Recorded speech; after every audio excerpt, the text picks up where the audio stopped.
kepalamu itu kan ada ludahnya iblis, tai iblis. Makanya seperti ini, yang kau kemukakan di TikTokmu ini.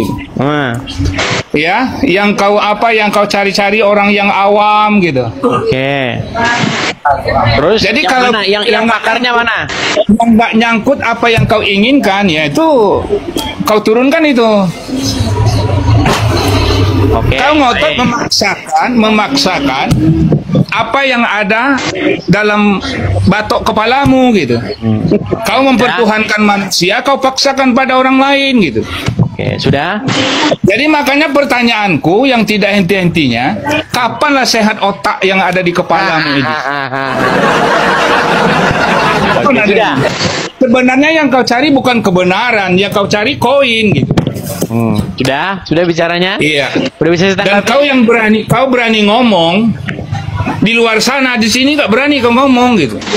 Sudah bisa ditanggapi? Berak darah kau. Oke lah, kita kasih dia muntah darah kau ini. Sudah. Muntah darah kau. Sudah belum? Nah, jadi kalau mungkin barangkali kalau kelompok-kelompokmu bangga dengan dirimu gitu kan. Tapi kalau orang yang mengerti, kasihan sekali lah orang seperti ini kok kusut otaknya, bangga, ketawa dengan kebodohannya. Oke, sudah? Sudah? Kalau sehat otakmu lanjutkan, tapi kalau masih sakit seperti ini, iya, bertobatlah kau. Oke, jadi kamu tahu nggak beberapa muslim bertobatlah kau atas kekusukan otakmu. Yang begini ya. Yang sehat otakmu. Ya. Gimana nih? Apa kamu mau saya putarkan video-video Ustadz yang menantang saya debat? Nggak perlu. Terus kenapa kamu bilang mereka menghabiskan ini, menghabiskan waktu, menantang orang bodoh? Kalau memang saya orang bodoh, kalau memang saya menghabiskan waktu, kenapa mereka sampai upload video? Edis, saya tantang kamu debat offline. Kenapa? Mereka bilang seperti itu, kenapa? Karena mereka tidak mampu. Kalau mereka debat online, mereka nggak berani online. Kenapa? Karena mereka satu, tidak bisa mempersekusi. Dua, mereka tidak bisa meneriakkan Allahu Akbar. Ayo kita haraukan darah orang ini. Itu mereka menantang saya di debat offline. Tujuannya satu tujuannya apa? Supaya mereka memancing ada nanti orang Islam yang kayak begini-begini di dalam debat itu langsung memenggal saya. Itu yang kalian lakukan gimana? Iya, karena yang ada di dalam batok kepalamu tuh kusut, ludah iblis, tai setan itu yang ada. Itu lagi yang ada itu gitu. Jadi memframing dan lain segala macam itu yang ada. Oke, saya mau tunjukkan kepada kamu ya. Ini ada videonya dari orang bernangaku Ustadz ya. Namanya Ahmad Tarigan. Nggak perlu kau putarkan. Apa yang ada dalam batok? Ini saya putarkan dulu ya. Saya putarkan nih. Bentar. Nggak perlu kau putarkan. Sebentar nih. Namanya Ahmad Tarigan. Mana nih videonya ini? Sebentar. Nggak perlu kau putarkan. Ahmad yang diminta. Tobatlah kau agar otak kau nggak kusut lagi. Bentar. Ustadz Ahmad Tarigan itu menantang saya debat. Sebentar. Nih, pengen kita itu diskusi yang baik. Nggak boleh menghujat, ya kan? Ngomong fakta gitu. Tapi saya pengen juga nih, kamu masih bangga bahwa kamu itu seorang muslimah. Jangan kamu seperti sembunyi-sembunyi, malu dilihat orang jadi orang muslim. Oke? Gitu, oke. Oke, silakan Gemoy. Apa yang ingin Anda sampaikan terkait diskusi lintas agama yang saya lakukan ini? Silakan. Jangan ditutup-tutupi loh, wajahmu jangan ditutup-tutupi. Tegak begini loh, bisa nggak tegak? Tegak seperti saya gini loh. Nah, gitu loh, semangat dong, ayo semangat. Ayo, silakan. Silakan Gemoy.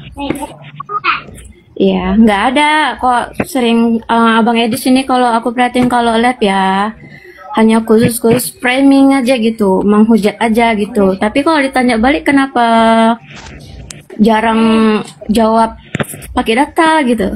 Oke, contohnya framing dan menghujatnya. Kasih saya satu contoh, silakan. Iya, sana dulu. Jangan grogi, jangan grogi. Tarik napas dulu, tarik napas. Ya, Saya tahu, saya lihat aura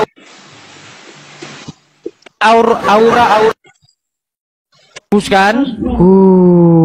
Oke, sudah, ayo, silakan. Jangan malu-malu. Aduh, udah banyak orang yang malu jadi orang Islam. Ya, gimana? Sebutkan satu contoh yang saya lakukan memframing dan menghujat agama Islam, silakan.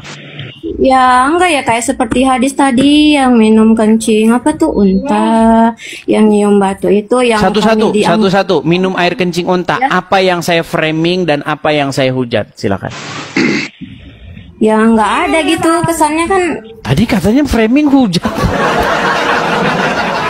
Ini gimana sih, Gemoy? Ya nggak Tadi apa-apa. katanya saya framing, saya hujat. Di mana saya framing hujatnya? Kamu bilang nggak ada. Ya enggak, maksudnya kesannya kayak gimana gitu kan, dari situ aja kan kita mikirnya udah ke situ gitu loh. Ya kalau cuman mikir-mikir nggak apa-apa, tapi kan faktanya demikian. Betul nggak Muhammad menyuruh orang minum air kencingnya hewan? Muhammad menyuruh orang minum air kencingnya hewan. Bener sih, itu kan di hadis dulu kan. Oh, bener. katanya. Nah, kalau begitu, begini. Ada kisahnya Bang Edis. Betul, Itu ada kisahnya. Ada seseorang yang dia itu sedang tidak enak badan. Iya, Lalu itu kan dia untuk datang. obat. Iya, lalu dia datang kepada Muhammad. Nah, sama Muhammad disuruhlah dia minum air kencingnya hewan, betul? Iya, dengarnya sih gitu. Iya. Namanya aku juga bukan gitu. Makanya saya bilang, jikalau Anda mengikuti sunnah Rasul, mengikuti ajaran Muhammad, kalau Anda sakit, Anda minum air kencing hewan, betul? Itu kan hadis, itu kan zaman dulu sih ceritanya. Itu kan zaman dulu. Perkataan. Kenapa tidak bilang begitu juga kepada Muhammad? Muhammad yang menyuruh orang hirup-hirup air 3 kali, betul nggak? Ya itu kan dalam hadis. Berarti bilang aja itu kan zaman dulu, sekarang nggak perlu lagi. Oke lah, gini, Gemoy, gini. Karena kamu sudah malu jadi orang Islam, kamu menutup-nutupi wajahmu, saya turunkan ya. Karena saya nggak bisa menerima kalau orang sudah malu jadi orang Islam. Kecuali kamu naikkan layarmu, kita lanjut diskusinya. Nah, seperti itu. Gemoy, gini Gemoy. Saya tahu itu mengguncang hati kamu, saya tahu. Saya itu hanya mengatakan begini, intinya begini Gemoy. Yesus kami itu tidak menubuatkan orang seperti Muhammad. Jadi kalau kalian, ustadz kalian tiap hari bilang begitu, Yesus menubuatkan Muhammad, itu bagi kami pelecehan.